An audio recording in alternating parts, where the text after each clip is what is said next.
finished work, heading home. It's my weekend now, so I may be able to get some things done to the cars tomorrow, but we will see.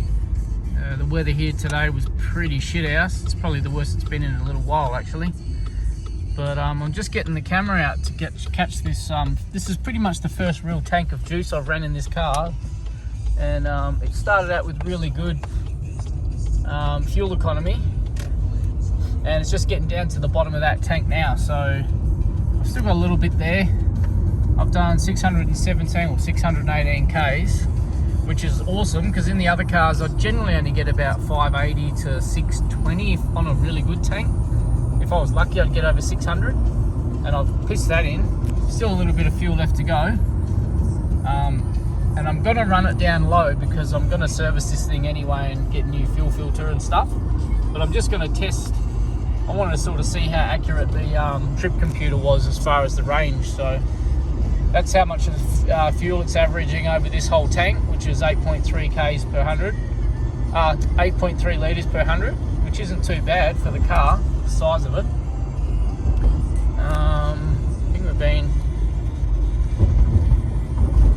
right now we're using 7 litres. Average speed over the tank is 61 Ks, and it's still got a range of 96 kilometres. And as far as the range, what it tells is pretty accurate from what I've seen. So I'm pretty confident that I'd be able to get that 96 out of the rest of the tank. So I'm pretty confident, and I'm interested to see if I will get to the 700 mark.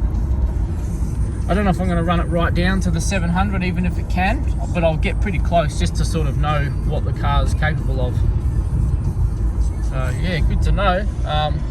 Yeah, if I get anywhere near 700, I'll be more than happy, because like I said, I've never had any of these cars that's been anything even close to that. So yeah, it's running really good on fuel. So I'll leave it how it is for now, and yeah, just to drive it and enjoy it.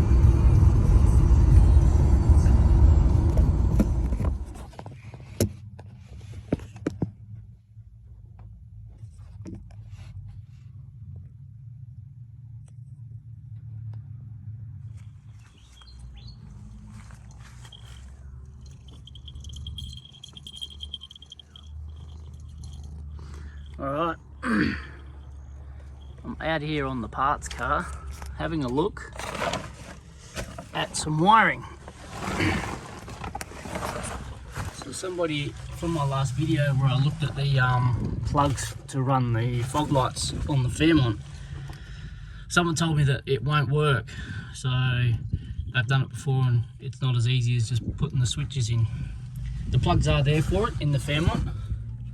They're the same plugs as that are in the hole just there. There's a green and a black one, exact same plugs. So obviously the loom behind the dash is the same in the cars, but the loom from the fuse box out across the front of the car is different, because the Fairmont doesn't have the plugs for the fog lights down near the bumper. So I'm just having a look at this car, and I've changed, I'll just go at the front. So here's the plug for the fog light. That's the driver side one, and the passenger side one. I've cut the plug off that, but that's no worries, we can figure that out. But basically it's on this loom which comes out from the fuse box. It's this main one here, runs up along here under the guard, under the headlight. Here's all your switches, plugs for the headlight, the thermo fans. I'm not sure what this one's for. Oh, that may be AC, maybe, possibly. Yeah, and then runs along the front of the radiator support. There's your horn, and over to your other headlight, and that does plug in to this loom here. There's just a couple of plugs on the inside, just there. Not sure if you can see that, but just here. So it unplugs and runs all the way across. So, but the only question is whether it all works when you swap it over. So, oh, and also it runs up out of the fuse box. So the fuse box, I've found out, is a two-part thing. It's just got these little tabs here. I think it's 5. 1, 2, 3, four tabs, and it just clicks into the actual surround. So that's it there. Nothing fancy. Looks like spaghetti, but I'm sure it's all pretty straightforward by the time you use the wiring diagram or the fuse box diagram. Yeah, now to that, it just runs down. You got your earth that would unplug from there, and that's pretty much it. So you could take this whole lot, because in my I think it was this one, this is the fuse for the fog lights as well, in the XR and the Fairmonts, or Fairmont gears, but the Fairmont doesn't have the little, I don't know if you can see the little terminal in there for the 20 amp fuse. I think it was this bay, it could be one of these, but the bay in the Fairmont doesn't have the little fitting for it, so you could plug a fuse in and it won't work because there's no terminal there for it. So my thought was to swap this whole harness over, the whole fuse box, harness across the front, so I can run fog lights. I know there's a way I can do it. I can just run a relay and aftermarket relay and have them run off a trigger, easy, save all this hassle. But I kind of like things done the factory way if I can. And all that runs down to, so that's all the spaghetti there.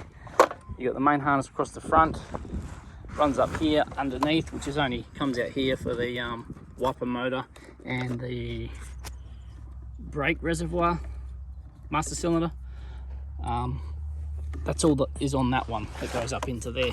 So it's all off the one harness, plugs into the side there, and then on the inside, all that does is it's only got three connections. So that's all that connects that whole loom into inside the car, is these three plugs. This white one here, little white one here. Look at this thing. Will you move? Move. And this one goes into there. So that would be that whole loom. Look at this square. I'm debating on whether I want to take that whole thing out and swap it over. I may do it as a test run. I want to, because I'm curious to know if that's a possibility to do that. I don't see why it wouldn't. I would assume everything else in the car is the same. So I'm curious. I've got a couple of weeks off coming up pretty soon. So I might go to the hassle, get all this harness out. There's a few little, it's not damaged, but there's a few little pinched parts on this. But there's no actual like split wires or anything. It's all in good condition. So I don't know if I would put this harness in the car, but I'm curious to get it out because I've cut this. I mean, I can fix that, but whatever, but I'll sort it out later. But I just want to get it out and test it. I'm curious to get this out because I can plug it into my fuse box and just run the wires outside the car. I don't have to run them through and everything, and then just test off the headlight switch if the fogs are going to get power. Just curious to know. So I could unplug it all, run it, like mock it up in the car, just plug it in my fuse box, run it outside and just test it before I sort of take the big step and do the whole thing. Although could I do that? Because I'd need to plug the fuse box in, wouldn't I? Although that's not hard to change either. But yeah, I might give that a crack in a couple of weeks and yeah, just find out. So yeah, thanks to the dude who mentioned that, because I might have got my hopes up and gone to plug everything in and nothing would have worked. So, but it's good because I'm sort of curious to find out if this works. Because if it is an issue, then it could be a thing that people can do. It looks like a relatively straightforward job. I mean, it's a bit of wiring, but it's all plugged in. There's nothing, you don't have to do any wiring, just plug it in. Just make sure all this comes out in one piece, which it should. You could take the whole fuse box, obviously, but I just pulled it out to see what the go was with it, because missing that pin on mine. I'm not sure if I could just take a pin out and put it in, but yeah, I might check that and just see where that pin goes to. But because it could be as easy as just putting that in, putting the pin in and running it into, but then I still don't have the loom there. So yeah, it's one of those things, and I'd like it all to run off the factory switch and button, so it all links up and works how it should. After the guy saying that I couldn't do it, it made me follow my loom down here in my car, and yeah, I don't have these on there, so these are the plugs for the fog lights. So like I said, I don't know if I would use this loom. I'll probably check it out, pull it all apart and make sure there's no split wires. If there isn't, then I could use it because I've got it, but yeah, I wouldn't use it if it's dodgy. And as you can see, I've not done anything to this car yet. I haven't even cleaned it, haven't even vacuumed it since I've had it. But yeah, I just followed that big fat loom, reached my arm down here, and yeah, there's no wiring for the fog lights, which is a bit of a shame. So yeah, the plan is to possibly swap out the wiring in the fuse box, or the whole fuse box I guess, and make that work, if it's that easy. It looks a bit daunting with all the wiring, but it's really not too bad. Everything's terminated and it just goes in a certain spot, so as long as you take it off one car and put it back on this car the same way, it should work. But like I said, I don't know if I would use that loom. I might end up getting another XR6 or try and find a wreck and get the loom from there possibly. Yeah, I'm even thinking about going over to that wreck car, parts car. Made me even consider swapping the dash out for the switches. This cat is in a affectionate mood today for some reason, and he won't leave me alone. Buddy, you're going to get hair all through my car.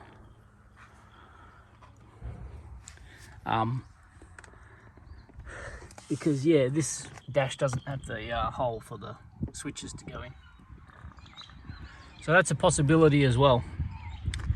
And I've never done a dash in these, so it could be a interesting job to do, just to say I've done it. I was going to take the stereo out of this today, this piece of shit thing down here. Yeah, I don't know how successful people get with these radios, but this one, the sound quality coming out of it is terrible.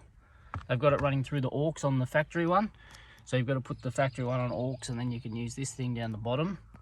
But the sound quality coming out of it, I don't know if it's just this setup or what, but yeah, it's fucking bad. And I like my tunes. Plus I'm going to be putting I think I've mentioned about 1,000 times, I'm going to be putting my stereo in pretty soon, so. But again, I have work soon, so I have to get this cat out of the car and start looking at getting ready for work. Come on, buddy. Alright, it's another couple of days later. Well, it's almost a week later since I made my last video. And again, I have not done anything to any of these cars, just been going to work. The weather's been shit and I've had no motivation to do absolutely anything or anything. So cars have been just sitting, which is fine. But I've got a long weekend off. So I'm just going to do a few little bits and pieces just to do some things, because I've been driving this one a bit now, the Fairmont, and yeah, there's a few little things which I don't like about it. They're just little things, like I'm used to having the blue lights in here from the XR6 and the blue dash. I've got the old dash out of the parts car in the shed still. It's got higher Ks on it, it's like 250. I mean, this is 224, so it's not great Ks, but it's good enough. I'm going to put it in and just see how it all goes, just test it out. The only thing I'm wary about is changing the kilometres from the car, because I don't really want to go putting in like a dodgy dash and doing shit like that. So I'm going to try and monitor, well, I'm going to write down what I've got here. So I've basically got 225,000, it's 250 Ks off, or 300 Ks off, 225. And I'm trying to, I can't remember what's on the one in the shed. I think it's like 280.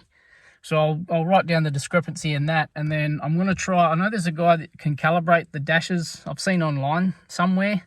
You can send your dash to him and you got to prove ownership or whatever, but they can change the Ks on the dash. So that might be something I'll look at down the track. Or if I happen to pick up another whole wrecking XR6, you know, I might be lucky and score one with roughly the same sort of Ks. hopefully, because I don't want to go doing anything that's sort of dodgy. And also the lights on the ICC here, all the white, it's fucking horrible. It's just, yeah, I'm used to the blue and I like the blue. This is just boring as hell. I'm going to take this thing out as well, because I've got a whole new lot to go in. I just haven't started it yet. I've still got to just get the fascia for my stereo. So that'll be happening soon. But yeah, I'm going to take this out because I don't use it anyway. I have been using a little bit of Bluetooth, but nah, not enough to justify leaving it in there because it shits me having it down there. I just like it clean how it's meant to be with no shit down the bottom. So I'm going to take that out, put the proper Siggy pocket in here, which is supposed to go in with the 12-volt socket there. And I'm probably going to swap the steering wheels as well. This one's good, it's nothing wrong with it, but yeah, I just like the perforated one. So I'm going to take the steering wheel off that car and put that in here.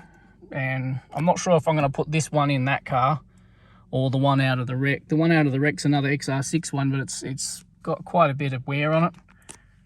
But I am selling that car anyway, so yeah, I'm not sure. I might put that one on it and then just keep this one as a spare. Not sure yet. And while I've got that off, I'm going to keep the swap over the airbag. So I want to keep this airbag because the little Ford emblem on that one has been bent. Someone's tried pulling the badge off, and so it's sort of bent. So I'm going to keep this airbag, but I want to put the buttons off that airbag, the cruise control buttons, onto this one. So, and then I'll probably put these buttons back in that car, or I've got another set of buttons which I may put back in that because these are better than those, I think. These ones aren't bad, it's just that little negative there is missing. So we'll start by removing the trim around the shifter and these side pieces. I still haven't got a handbrake cover yet, but I've just taped that one up for now. I'm trying to get a, I think I've said before, I want to get leather ones. So yeah, until I find some. And I haven't really been looking, to be honest. Like I said, I've done nothing for these cars, just going to work. So yeah, time to get back into it. Alright, so we'll just start taking out this trim. Bit hard to get out with the stereo there. So I've just been running the, I took that pocket, I had another pocket in the bottom here. Where is it? Took it out. It wasn't even wired up. It's literally in there for show. This one, which I won't be using. Alright, so we'll get this out first. I'm gonna break it. There it goes. Got that out. Now we'll just get these two screws. I've noticed that I've had these off before just to see how clean it was in here. And yeah, these screws are random screws, which I fucking hate. So I'll be putting the right screws back in there as well. So we'll get those out and go from there. I love this big long screwdriver. It comes in handy. I just hope them putting these screws in hasn't chewed out the threads in there, because I like everything how it's meant to be.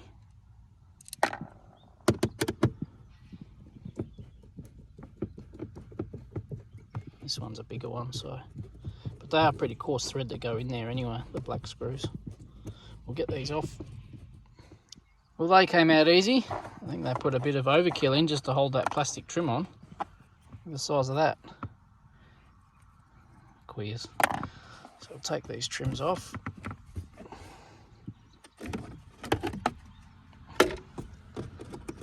This one. Alright. And we just got the little screws here. These two top ones for the stereo. We'll get that out first before we start taking the 8mm out for the ICC. Alright, we got those out. So this should just slide out, hopefully. There we go. Beautiful. Now this is what I'm interested to see, the wiring. I'm a bit fussy with wiring with things, so yeah, this will be interesting. Oh dear. I'll put the camera down, or phone down, and unplug it.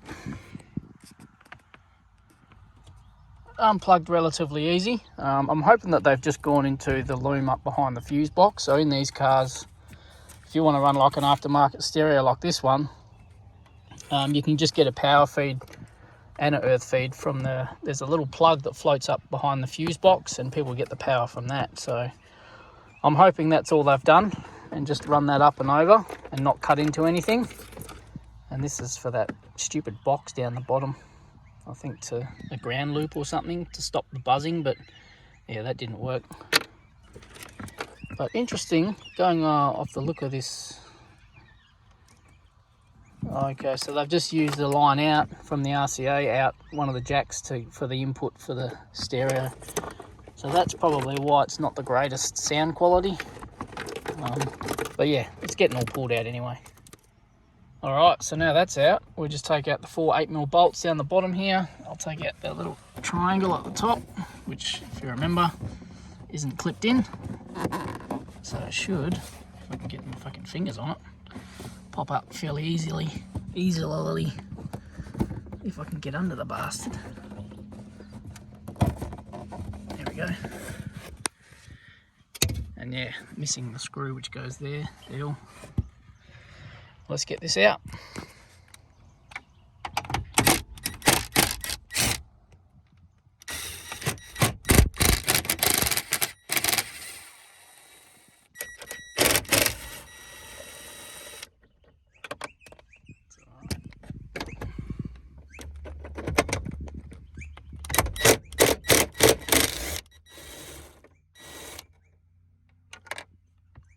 Oh, got caught right there.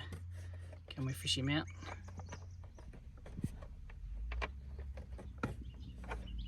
We got him. Sweet. Alright, now once you get that out, you just got to unplug the 4 plugs along the bottom here. They come out generally pretty easy, but 2 of them can be a pain. There's the first one.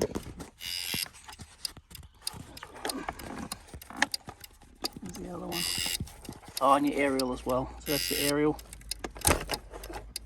for your AM FM antenna.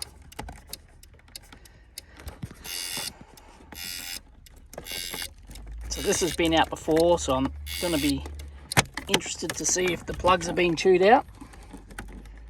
These 2 on the far right are the harder ones to get out, but if you know how to do it, you can generally get them pretty easily. This area's in the way. There's the plug. So it's just a little tab there. If you press that tab with your finger and wiggle it, it's easier to grab that and think you squash the whole thing, but it's not. If you can get this little tab just there, just push that down, they'll pop out. And the far one's the same, if I can feel it.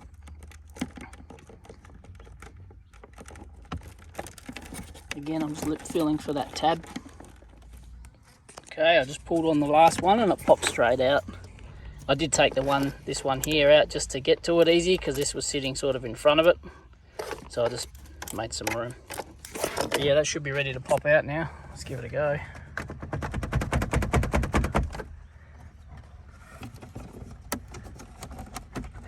There it goes.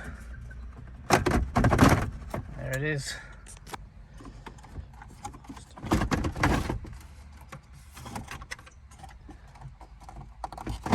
That's one out. Pretty easy. One good thing is it's fairly clean in there. It's a little bit dusty, which we'll get most of that out before we put the other one back in. But yeah, it's pretty good. Alright, that's the Fairmont one out. So we'll get the one out of the other car before we start pulling this apart, just so when we take parts off we can put them straight back onto the other one. Alright, we're in the Old Faithful now. I'm going to put the camera down, or phone down, and just get this one out. But yeah, you can see this screen here is nice and clean. That's how they come up. I would just use this screen, but this one's got the line down the center. I'm not sure if you've seen in the last videos, it's got like a ugly line down there. So I'm going to use the other screen, but the other screen will come up just as nice as this one. The only one thing I'm spewing about with the lights in this one is this light here for this #1 button for the stereo or radio.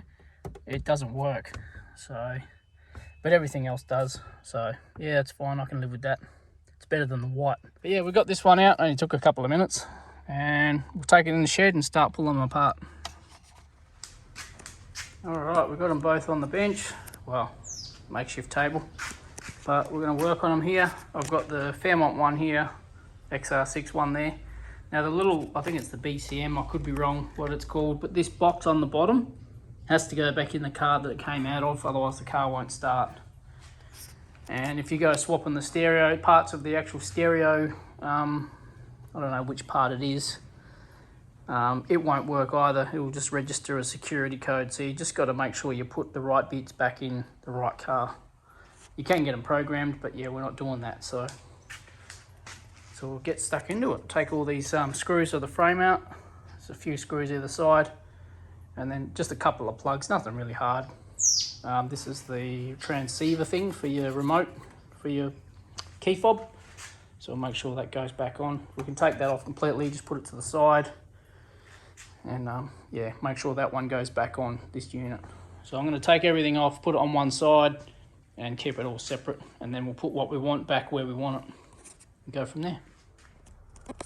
Alrighty, just pulled the first one apart. This is the Fairmont one. Got the CD stacker here. BCM there. Now this is all the backlighting and the buttons for all the controls. This is the LCD, so 4 screws hold that in. Just got those out. I'll just pop off this. Get this thing out. Trying to do this with one hand is not fun, but yeah, that's all we do. Oh, this for the screen, it's just got this little pin connector here. This one. So this just pulls out. You just got to be a bit gentle with it. I just sort of tilt it either side and pull it out. See if I can get it with one hand.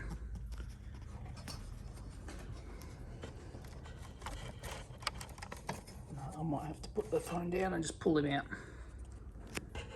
Popped out straight away. So that's that. We can remove the screen. And that is the screen. So we'll take that out, give that a bit of a clean, and then we'll start on getting the lights out of this one. Well, I just went for a quick look inside and couldn't find the LCD spray, so I'll worry about that in a minute. But for now, I'm just going to take out the lights. So this strip along the top here, it's held in by I think 3 screws. Yeah, 3 screws. That just pops out once you take those out. That's, oh, you better put that back in. That's the 6 lights along there. Those buttons will come loose, but they just slot in. They can't really go in the wrong spot. And then they're soldered to this board, which is all the lighting for the behind all the other keys down the bottom here. All these ones. So I'll unscrew these, unscrew that, and then take those aside, and then we'll start pulling that one apart before we put this one back together. But I'm going to keep it all separate so nothing gets mismatched. Alrighty, we've got all the screws out for all the lighting. So this is the back panel, the top one here that goes under the buttons. There's only 3 in that one, and then all these ones. So now this panel is just clipped in by these little tabs here. You just press them in and they'll pop out. So I'll have to put the camera down to pop them all out, but then they should just pull out. I'll get a little flat blade and just get under the corner and just pull it up. We'll get them out. Didn't need a flat blade, it just pulled on it a little bit and they just popped off. So that's that panel there. So that's all your backlighting and all your buttons. So we need to get this lot into that. No, the ones out of that into this. So these ones all light up white. So we want to pinch the blue ones. So we'll get started. We'll put all this aside where we can't get it mixed up. It's all pretty straightforward. As long as you keep everything where you took it. Like get yourself a nice area. And just put everything where you know it came from. So I've got this trim here. There's only these three bolts here that hold the side on. 2 screws which go into the plastic part down here. 1 and 2.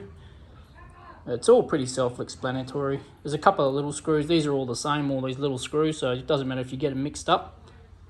And everything else is the same as well. Like you'll have some threaded I think they're like an M6, M5 maybe, and some core screws. They're all the same size, so as long as you remember where they come from, you'll be right. The BCM's got 4 little bolts holding that in. 4 of these. And yeah, it's all, everything just unclips. It's not as daunting as it looks when you start pulling it apart. I'll do a bit more detailed video when I pull this one apart, but yeah, it's pretty straightforward. It's not hard. Main thing is make sure you put that back in the right car and you should be right. Just got a little detailing brush here just to get in these little nooks and crannies. Just get in it all and just blow it all out. That's all it needs, nothing fancy. Everything works as it should, so it's just to change the lights over. I'm going to pull this one apart now. I'll do a little bit more detail, but I don't want to get too involved with it. It's pretty straightforward. So all you got on this side is the 2 screws in the front plastic. They're these more coarser type screw, this style. 2 of those, and then 3 of the M5 bolts on the side. And this is the same both sides. So I'll get those out and we'll go from there. All right, I've done that side. We'll flip it around to the other side. All this does is holds the actual cradle to the frame, the plastic frame. Flip it around to the other side. Alrighty, that's that side off. Now the reason I take that off first is because this whole thing can move freely here. There's a plug underneath where the BCM is, which is a pain in the ass to get off with it all screwed together. So I've taken it off. Well, I've found it's hard to get off anyway. People might not have the trouble, but I have, so this is just how I do it. Then unplug this clip here, so it just disconnects. And then you've got a little loom here, this black loom here. It's not stuck on by anything, it's just hooked on. So you can literally just pull it up and unclips. It's just hooked on this little catch here, if you can see.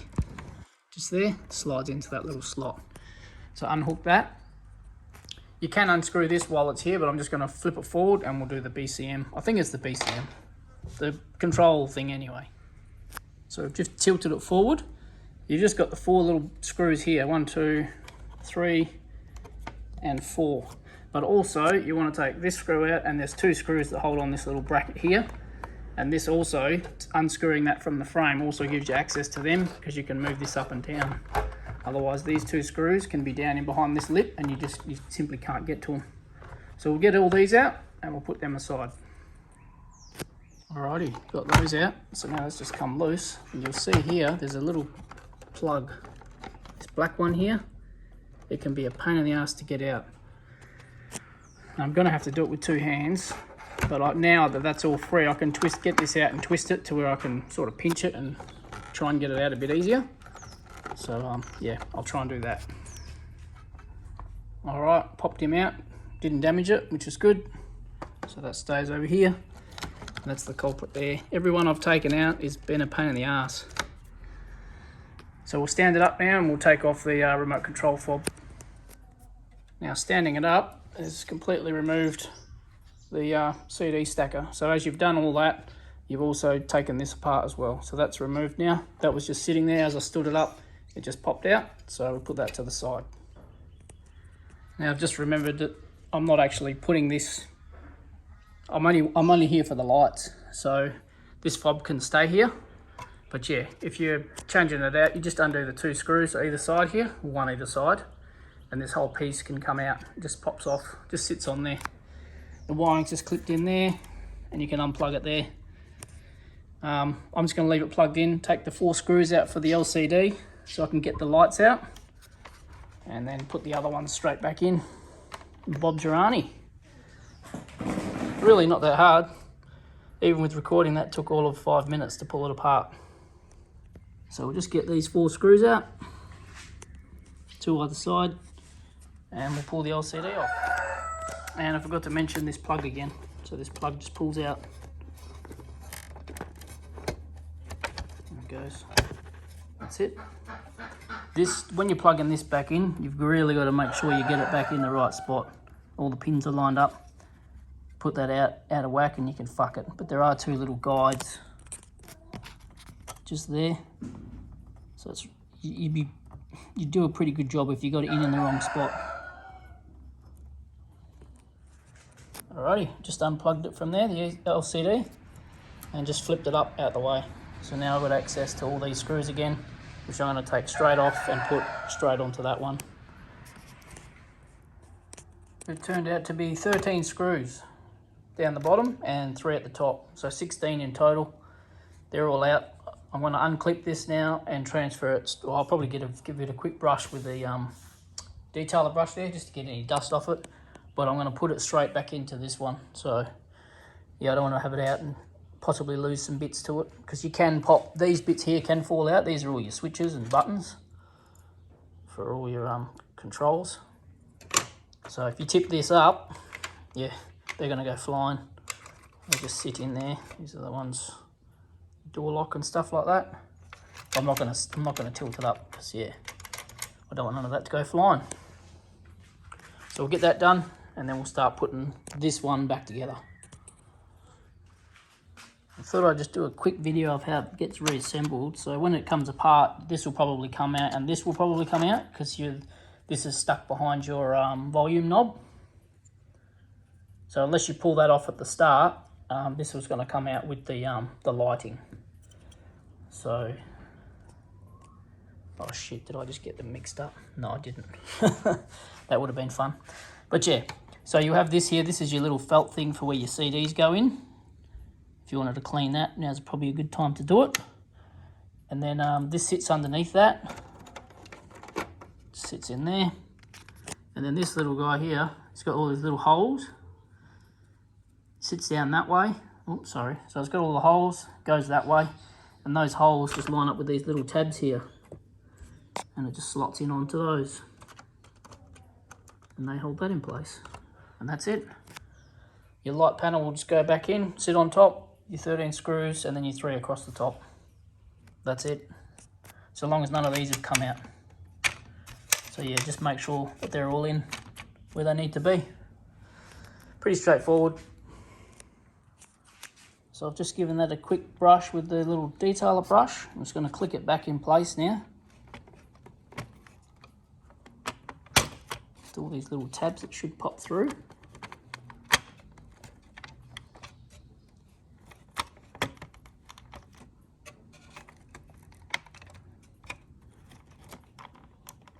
I may have to put the camera down and give them a bit of a jiggle, but it's almost there.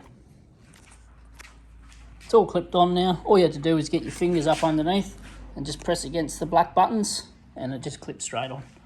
So nothing fancy at all. That's back in. Now we'll get these 3 screws in, the top ones, and then put the other 13 in, and that's them swapped over. Alright, we got all those screws in. Everything went in nicely. And then just as I went to tighten everything up, I put all the screws in first before I tightened them. I noticed this sitting on the table. So if we look on the other side, I forgot to put them in. But that's alright.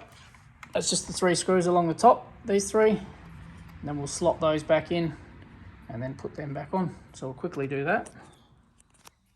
All back together.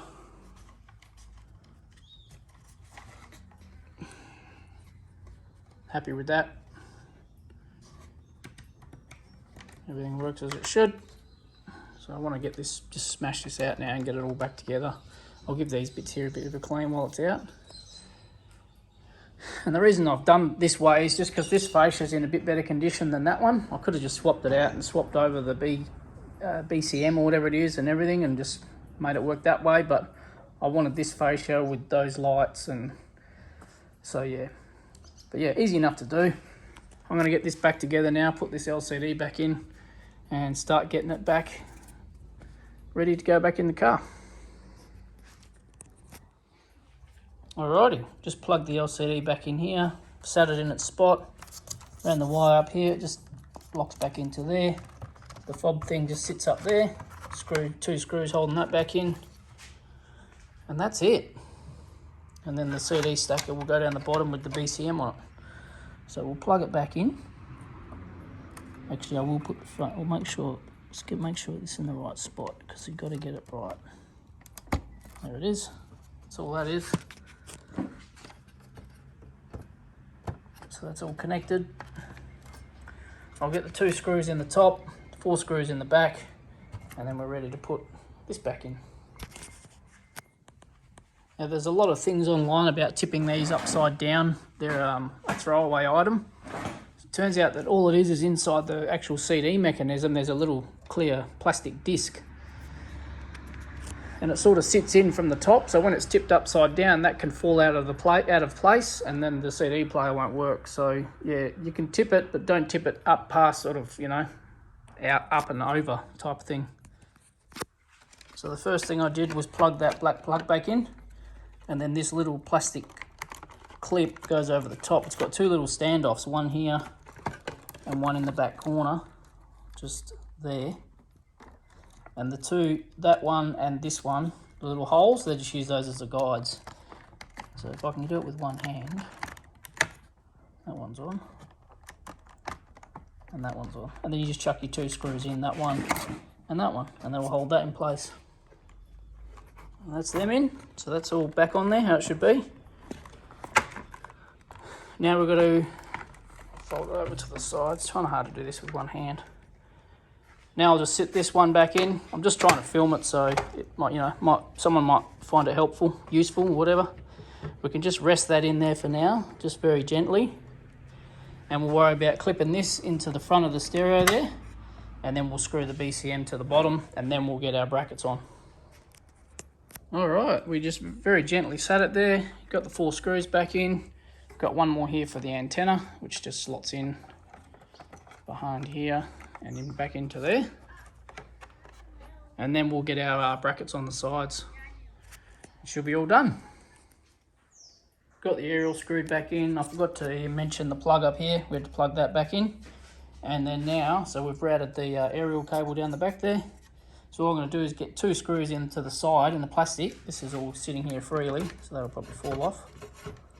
And then we'll hold it back and just get the bolts in here. So we'll get the 2 brackets on the sides just loosely into the plastic, and then we'll get all the bolts in before we tighten everything up. And then it's finished. Alrighty, that's it, all done. Back together, how we wanted it. Still got the ugly screen. I know the cleaner will get that up, but I yeah, can't find it anywhere.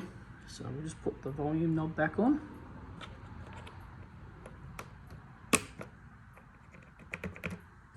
And we'll go test it out.